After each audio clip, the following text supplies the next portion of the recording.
Shadows. There's something childlike about shadows, so I hope you're feeling some of that childlike energy today. Shadows are places where light doesn't shine. They can be welcome places of shelter from the scorching heat of sunlight, or places of rest and respite at day's end. They can also be places where danger lurks or sorrow, mysterious places where fear hides just around the corner. Shadows can be playful or spooky. Everyone has a shadow that follows them everywhere. It can't be outrun, nailed down, or buried. We can turn away from shadow or hide from it, but it will always return. It is an inescapable fact of life. We're in a season of the year when the sun hangs lower in the sky and casts shadows that are longer, a season when nights grow longer and the days grow short. The interplay between light and dark, sunshine and shadow is particularly apparent this time of the year. And it's an invitation. I say that it's an invitation to dance with those same aspects within ourselves, putting into practice our Unitarian Universalist principle of acceptance of one another and encouragement to spiritual growth in our congregations. As the month of October deepens, the impulse of the season is to dance more deeply into the dark of night, more deeply into the shadows. As poet David White reminds us, shadow is not good or bad, only inescapable. The Swiss psychologist Carl Jung wrote about and popularized the idea of the shadow as part of the human psyche. Part of Jung's work was to build a bridge between psychology and spirituality. In his words, he believed the shadow to be everything which one has no wish to be. Sounds about right, doesn't it? So the shadow is everything which one has no wish to be, and the shadow is a moral, spiritual problem that challenges the whole ego personality, for no one can become conscious of the shadow without considerable moral effort. To become conscious of it, Jung said, involves recognizing the dark aspects of the personality as present and real. This act is the essential condition for any kind of self-knowledge. And before I go further, I have to acknowledge that there's an irony or maybe a paradox in Jung's work, in that he himself never confronted a moral challenge that his own shadow presented. And again, the shadow is those disowned, neglected, or rejected parts of oneself. His own unexamined prejudice and bias is present in the language and examples he used to describe the shadow, thereby perpetuating some harmful stereotypes of people with dark skin. We could say that there is a shadow to Jung's work on the shadow. And that illustrates to me just how elusive one's own shadow is, and how difficult it can be to see and really comprehend one's own shadow. So, have you ever noticed, if you've gotten a new car, how all of a sudden you notice that same make and model where you hadn't before. It's not like that make and model didn't exist before. It's just that now you're paying attention. And it's kind of like that with doing anti-racist work. You begin to notice racism that's been there all along, and along with that, the luxury of not noticing racism that comes with being white. So I didn't intend for today's sermon to be explicitly about racism, but I can't not notice it in referring to the work of Carl Jung. Franny Brewster, African-American Jungian analyst and author of the book African Americans and Jungian Psychology, Leaving the Shadows, notes that Jung didn't portray people of African descent or people of color in general positively, that his writing is filled with casual racism and casual anti-Semitism, and that many of his ideas were taken directly from African spirituality. Dr. Brewster, in spite of all of this, as an African-American woman, is working to carry forward what was good and useful in Jungian psychology in ways that she says have the possibility for healing the wounds of racism on an individual and collective level. She says that it begins with individual people doing the work of making the contents of their own shadow conscious. So when Jung referred to those darker aspects of human personality, what he was really talking about were those aspects that are difficult or painful, or sometimes, like our own failures and our own shortcomings. It's painful and sometimes difficult to acknowledge those. And sometimes it's the difficult or painful emotions we would rather not feel, or the ones that we have been taught by our families or by the larger culture that are bad or wrong, or sometimes even less spiritual to feel. These are the ones that get pushed into the shadow. And just like the shadows cast by our physical bodies are unique, so it is with the shadow aspect of ourselves. If, for example, you were taught, like many young women were taught, that it isn't okay to express anger, anger gets pushed to your shadow. And if you were taught, as many young boy-identified people are, if you were taught not to cry so as not to show hurt or sadness, hurt and sadness get pushed to the shadow. And if you were taught not to be joyful or spontaneous or playful, into the shadow they go. Or if you were taught not to be too smart or too talented or too sexy or too feminine or too pretty or too gay or too butch or too smart or, heaven forbid, too powerful, make room in that shadow.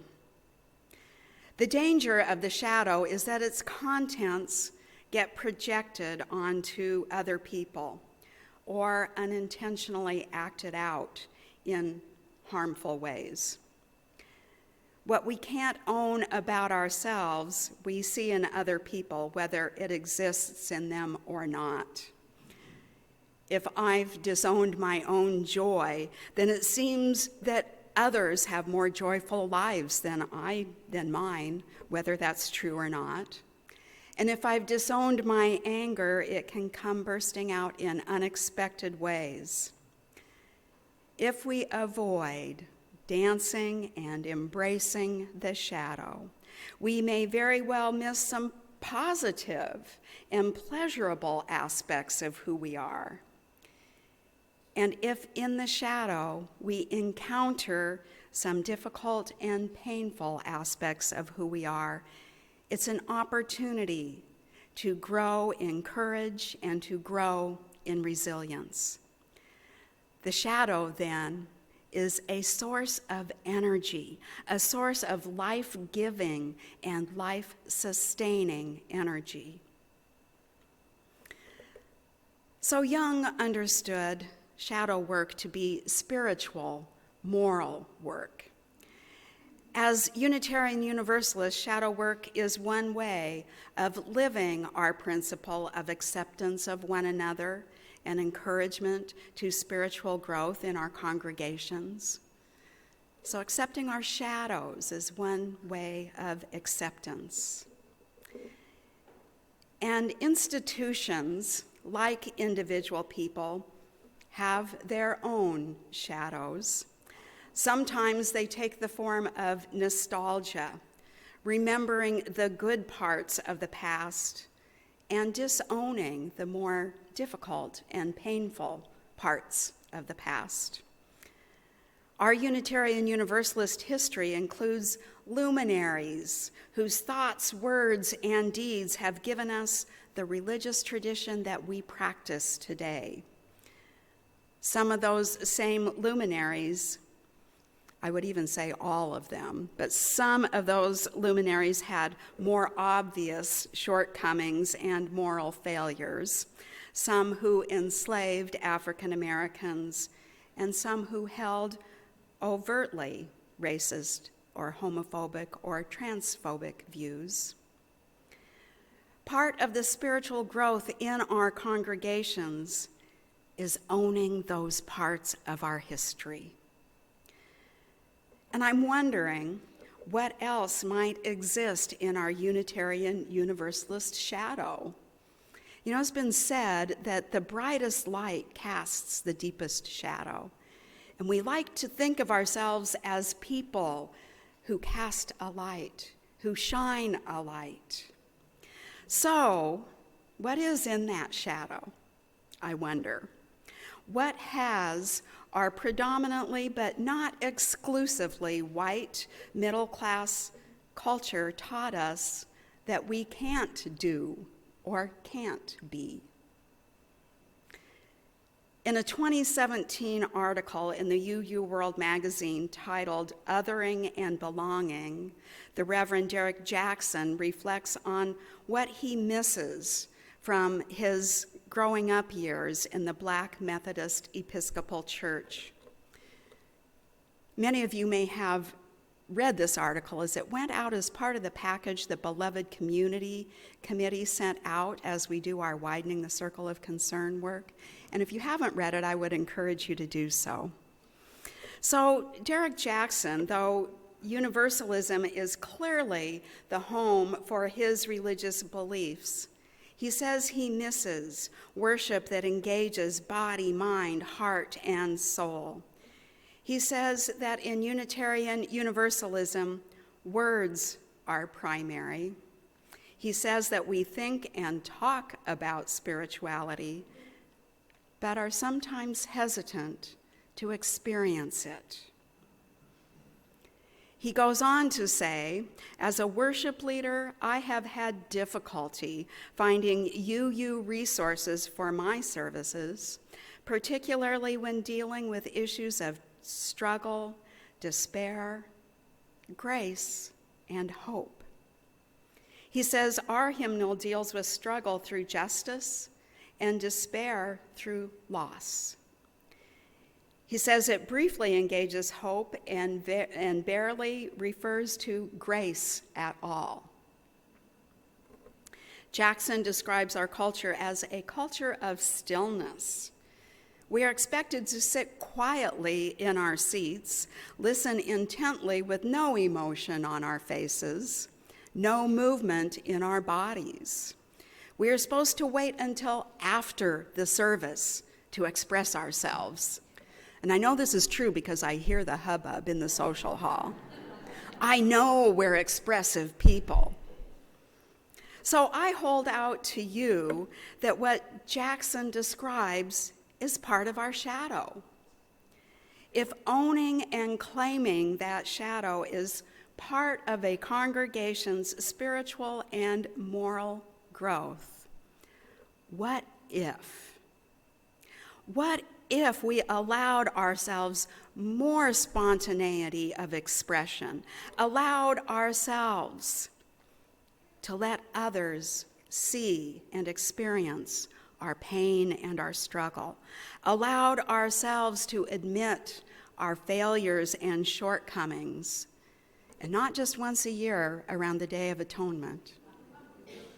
But what if we allowed ourselves to truly do that, not just in hushed corners in the social hall or behind closed doors in the minister's study, but as heartfelt expressions in our time of worship? What would that look like? And what would that feel like? What if we sang and danced and laughed and cried and clapped and stomped and shouted amen when the Spirit moved? There's some moving spirit here. When the contents of our shadows go unexamined, we have distorted images of ourselves and others, and that prevents us from truly seeing and accepting ourselves. It prevents us from truly seeing and accepting others as whole persons. We need each other to grow into the spiritual and moral beings we seek to be. When I think of that interplay between light and dark, sunshine and shadow, the image of the yin-yang symbol comes to mind. It illustrates the balance between the two opposites, a circle divided into equal halves with a curved line, one side white and one side black. A dot of the color of its opposite is situated within the other. There is a balance to yin and yang, light and dark. Each is dependent on the other, and each has within it an element of the other. In some places, the dark predominates, and in others, the light. And isn't that the way it is with our lives?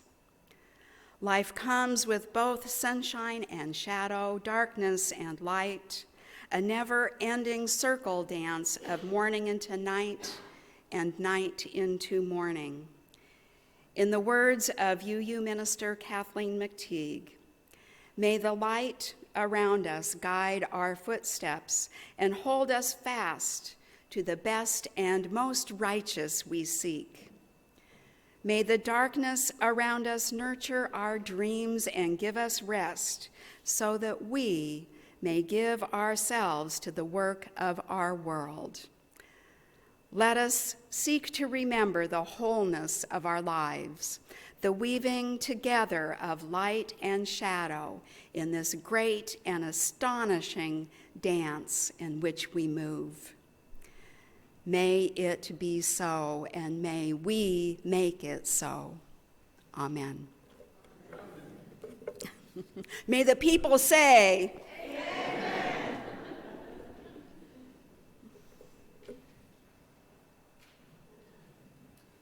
Thank you, Reverend Diane. Our closing hymn is hymn number 39 in your gray hymnal. I invite you to stand in body or in spirit and lift our voices together as we close worship today.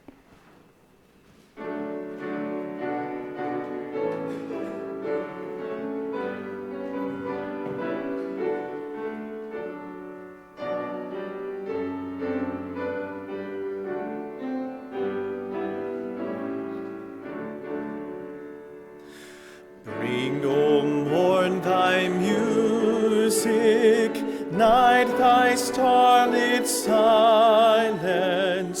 Oceans laugh in rapture to the storm winds coursing free. Sun and planets chorus, praise to thee most holy, who was and is and evermore shall be. Life and death thy creatures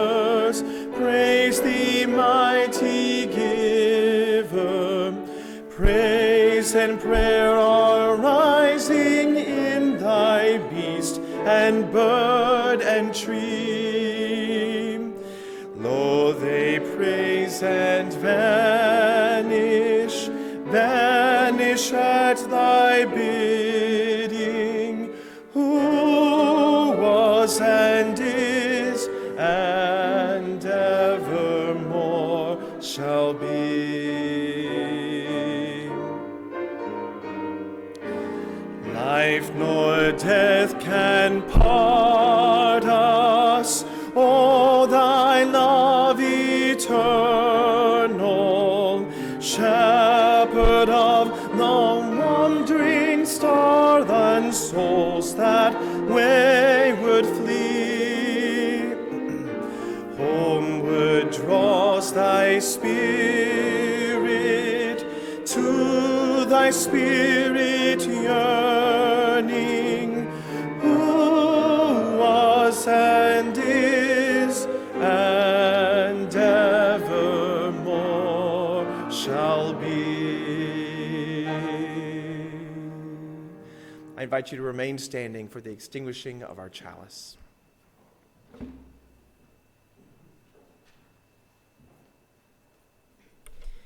The words for the chalice extinguishing were written by Elizabeth Sell Jones. We extinguish this flame, but not the light of truth, the warmth of community, or the fire of commitment.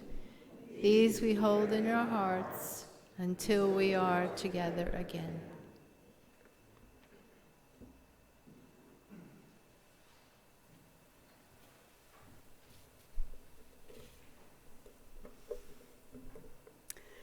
May the truth that makes us free, and the hope that never dies, and the love that casts out all fear lead us forward together till the day breaks and the shadows flee away. This service has ended. May our service to the world continue renewed. Go in peace, go in love.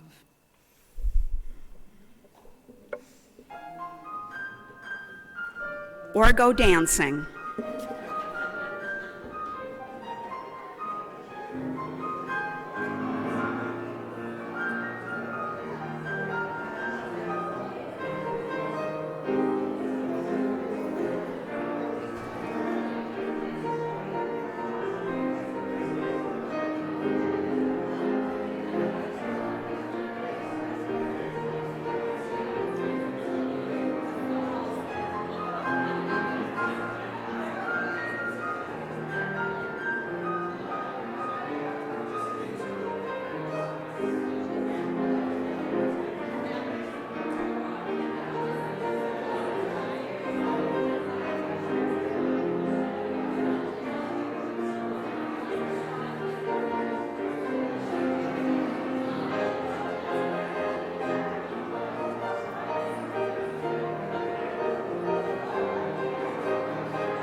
Yes, exactly. Nice.